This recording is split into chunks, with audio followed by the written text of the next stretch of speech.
Each reinvention seems to incorporate a new boyfriend, and with so few public slip-ups, the press are always ready to pounce at the slightest sniff of man trouble. And despite her best efforts, the control she exercises in every other area of her life does not seem to extend to the men she dates. You don't become the biggest thing in pop or around the world if you're not got a bit of control about you. Kylie has a very unfortunate love life. I mean, you really do feel for her. She's got this amazing career, looks gorgeous, has aged amazingly. But I mean, look at her love life. It's really, really dire.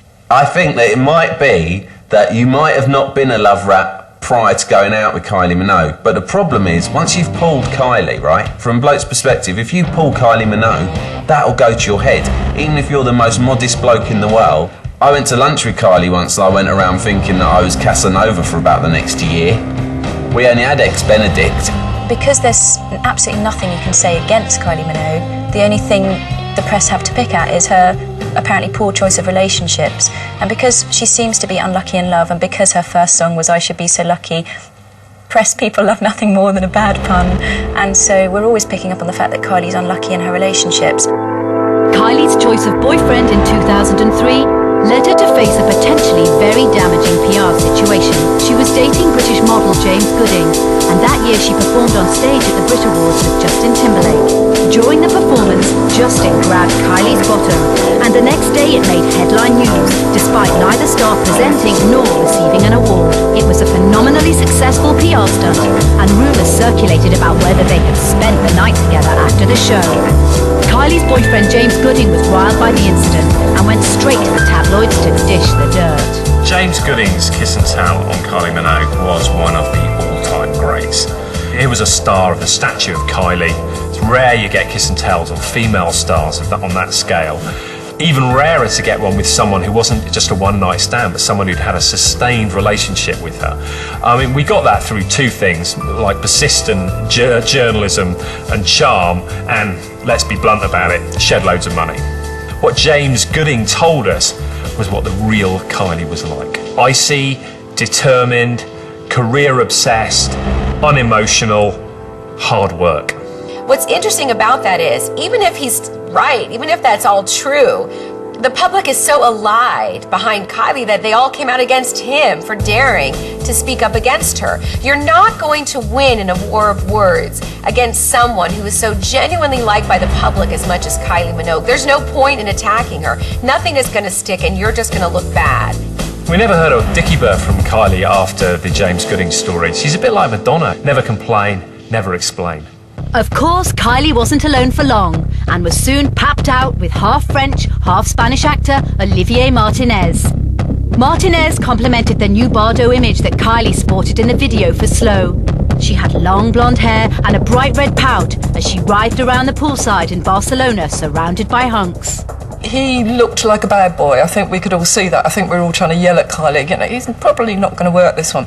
But he had this very, very strong essence of cool about him.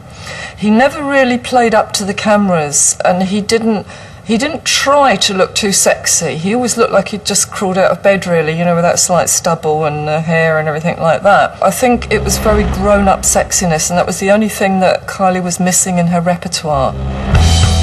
Their relationship was marred by rumours of infidelity, as Olivier was papped out with a number of high-profile women. The press were eager to brand him a love rat, and his behaviour was closely scrutinised during her battle with cancer. In a last-ditch attempt to control the media coverage of their relationship, Kylie decided to rally up her fans and posted a message on her website defending Olivier.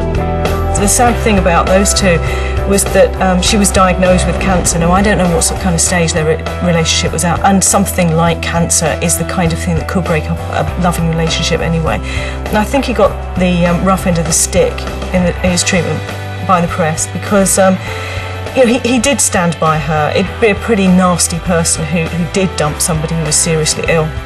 And when she got the all clear, the relationship came to an end, and then he was branded a love rat. And you know, I think it's more complicated than that. Following her recovery, Kylie must have felt untouchable and protected from negative PR.